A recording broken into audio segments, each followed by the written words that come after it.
Hello everyone, welcome to my classes. ಹದಿಹರೆಯಕ್ಕೆ ಪ್ರವೇಶ ಪಾಠದ 16ನೇ ಪ್ರಶ್ನೆ. ಹದಿಹರೆಯದವರಲ್ಲಿ ಗಮನಿಸಬಹುದಾದ ಅತ್ಯಂತ ಪ್ರಮುಖ ಮತ್ತು ಸಾಮಾನ್ಯವಾದ ಬದಲಾವಣೆ ಏನು ಅಂತ ಕೇಳಿದೆ. ಹದಿಹರೆಯದವರಲ್ಲಿ ಗಮನಿಸಬಹುದಾದ ಅತ್ಯಂತ ಪ್ರಮುಖ ಮತ್ತು ಸಾಮಾನ್ಯ ಬದಲಾವಣೆ ಏನಿರುತ್ತೆ?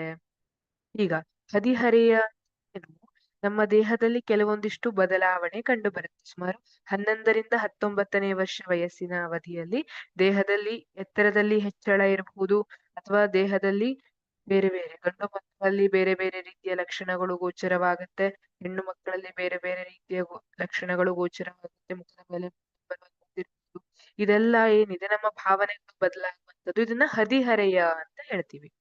ಈ ಹದಿಹರೆಯದವರಲ್ಲಿ ಗಮನಿಸಬಹುದಾದ ಅತ್ಯಂತ ಪ್ರಮುಖ ಮತ್ತು ಸಾಮಾನ್ಯ ಬದಲಾವಣೆ ಏನು ಅಂತ ಹೇಳಿದ್ರೆ, ಹದಿಹರೆಯದವರಲ್ಲಿ ಗಮನಿಸಬಹುದಾದ ಅತ್ಯಂತ ಪ್ರಮುಖ ಮತ್ತು ಸಾಮಾನ್ಯ ಬದಲಾವಣೆ ಎಂದರೆ ಮಾನಸಿಕ, ಬೌದ್ಧಿಕ ಮತ್ತು ಭಾವನಾತ್ಮಕ ಪ್ರಬುದ್ಧತೆಯನ್ನು ಹೊಂದುವುದು.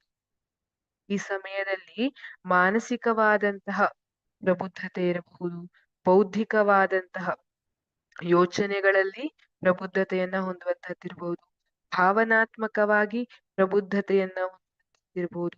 ಇದು ಬಹಳ ಮುಖ್ಯವಾದ ಮತ್ತು ಸಾಮಾನ್ಯವಾದ ಬದಲಾವಣೆ ಅಂತ ಹೇಳ್ತೀವಿ.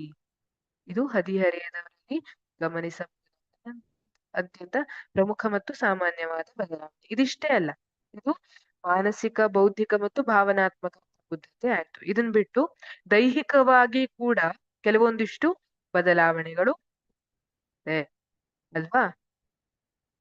ಹದಿಹರೆಯ ಏನಿದೆ ಇದನ್ನ ಸಂತಾನೋತ್ಪತ್ತಿಯ ಪರಿಪಕ್ವತೆಗೆ ಕಾರಣವಾಗುವ ಜೀವನದ ಅವಧಿ ಅಂತ ಕರೀತಾರೆ.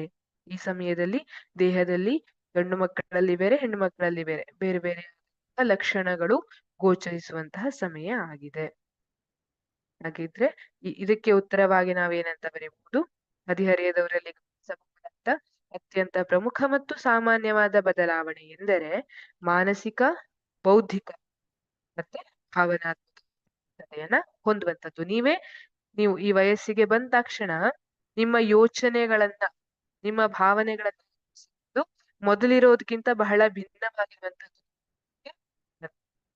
ಇದು ಸಾಮಾನ್ಯವಾದಂತಹ ಬದಲಾವಣೆ.